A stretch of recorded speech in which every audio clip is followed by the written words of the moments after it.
वक्त था जब आसाराम बापू चाय की दुकान पर काम किया करते थे। लोगों को चाय बनाकर पिलाते थे। कुछ दिनों के लिए उन्होंने दूध की दुकान पर भी नौकरी की और इस समय आसाराम आसूमल के नाम से जाने जाते थे। लेकिन उसके बाद आसाराम की जिंदगी में कुछ ऐसा हुआ कि उनकी पूरी जिंदगी ही बदल गई।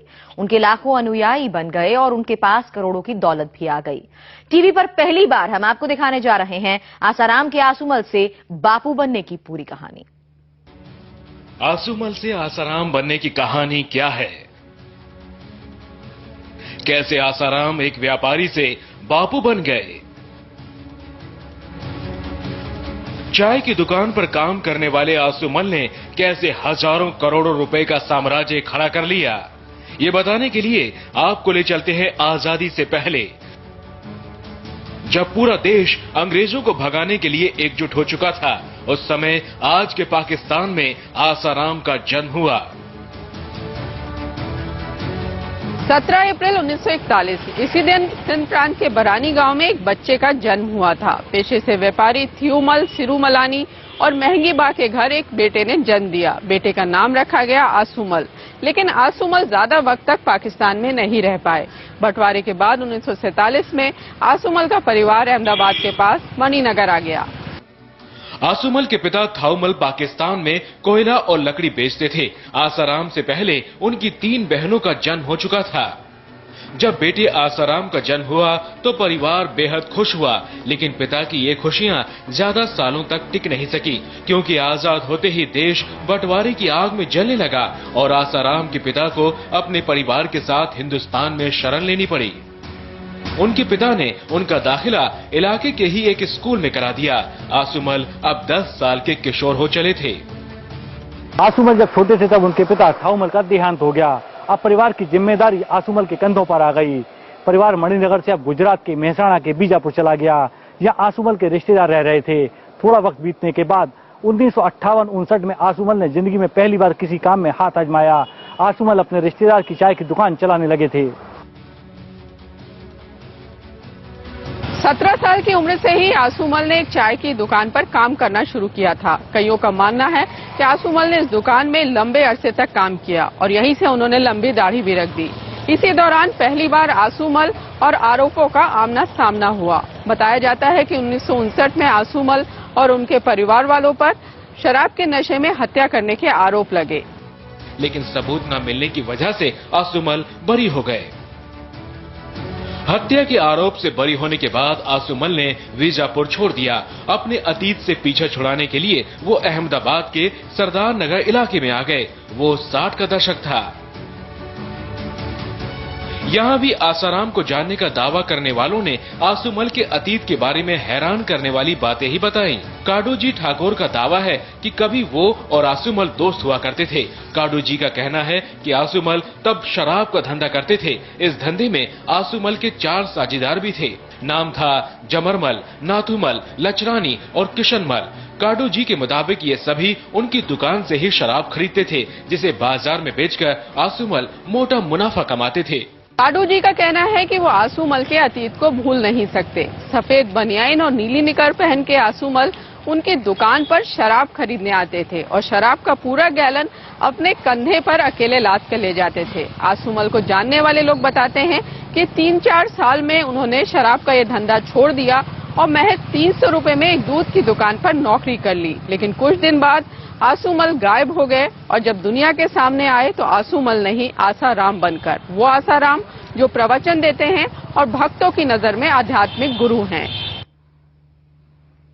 आसाराम की जिंदगी की अब तक की कहानी काफी चौंकाने वाली है। बहुत कम लोग ये जानते हैं कि आसूमल की जिंदगी की शुरुआत ऐसे हुई थी।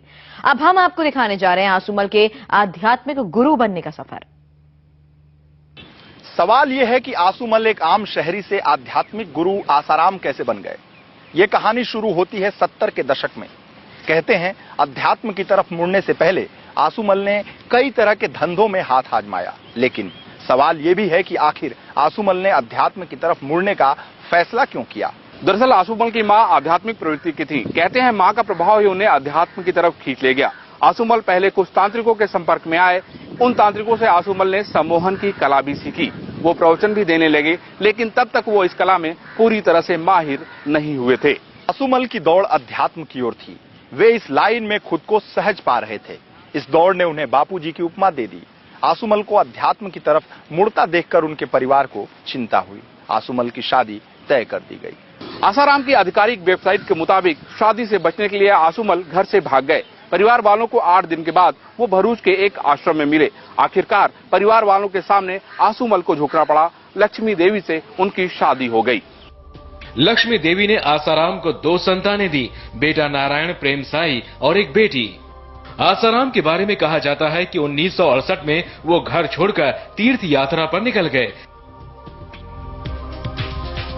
ऐसा कहा जाता है कि जब आसुमल तीर्थ स्थलों की खाक छानते हुए जंगल जंगल भटक रहे थे, तब उत्तराखंड के नैनीताल में उनकी मुलाकात संत लीला शाह जी से हुई और इस मुलाकात के बाद ही आसुमल की जिंदगी हमेशा हमेशा के लिए बदल गई।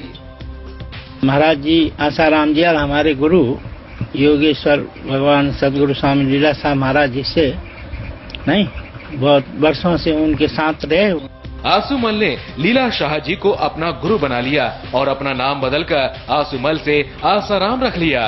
करीब 70 दिनों तक गुरु लीला शाह की कुटिया में तपस्या करते रहे, जिसके बाद लीला शाह ने उन्हें गुरु मंत्र दिया। ऐसा कहा जाता है कि गुरु लीला शाह से आशीर्वाद लेने के बाद आसाराम बनारस में उनके डीसा आश्रम चले गए। इसी आश्रम से आसाराम ने पूर्ण संन्यास की राह पकड़ी। डीसा आश्रम में रहने के दौरान ही आसाराम कई बार राजस्थान के माउंट आबू की नल गुफा में भी योग साधना के लिए जाया करते थे, लेकिन बाद में आसाराम ने ये जगह भी छोड़ दी और वापस अपने गुरु लीला शाह के शरण में जा पहुंचे। कहा जाता है कि इसके बाद गुरु लीला शाह की सलाह पर ही अहमदाबाद में आश्रम बनाकर आसाराम ने सत्संग का सिलसिला शुरू किया। नारायण नारायण अथवा ओम नमः शिवाय नमः शिवाय।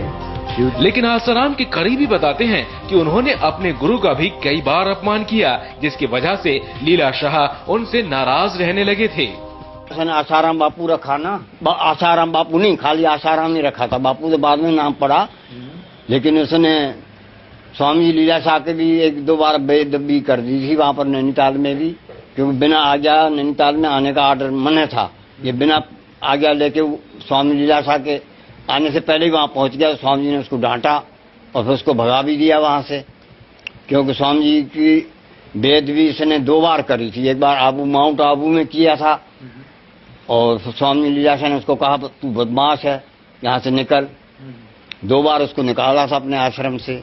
अहमदाबाद से करीब 35 किलोमीटर दूर मोटेरा कस्बे में आसाराम बापू ने 1971 में कुटिया बनाई, जिसे बाद में मोक्ष कुटी के नाम से पुकारा जाने लगा। साबरमती नदी के किनारे बनी इस मोक्ष कुटिया में नदी की धारा के साथ साथ आसाराम के आध्यात्मिक प्रवचनों की धारा भी बहने लगी।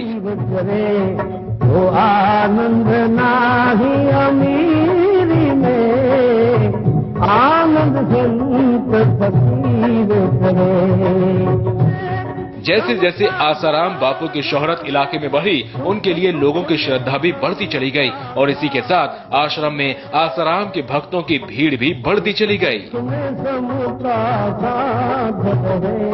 फिर वो दौर भी आया जब आसाराम टेलीविजन पर नजर आने लगे। टेलीविजन पर आने वाले उनके प्रवचन लोकप्रिय होने लगे। देश भर में उनके भक्तों की तादाद बढ़ने लगी। देश भर में फैले आश्रमों की तादाद 400 तक पहुंच गई। आसाराम देश के बड़े आध्यात्मिक गुरुओं की जमात में शामिल हो गए। आसाराम का साम्राज्य अहमदाबाद, रोहतक, बेंगलोर, कानपुर, खंडगिरी, उज्जैन, छिंदवाड़ा और इंदौर जैसे भारत के कई शहरों में हजारों एकड़ जमीन पर फैला है। देश के बाहर भी आसाराम को मानने वाले लोग काफी हैं। अमेरिका में भी उनका आश्रम है। सत्संग के अलावा वो अपनी मैगजीन निकालते हैं, वेबसाइट चलाते हैं, आयुर्वेदिक दवा, अगरबत्ती, शैम्पू और साबुन जैसे करीब 2 दर्जन उत्पादों का कारोबार भी करते हैं।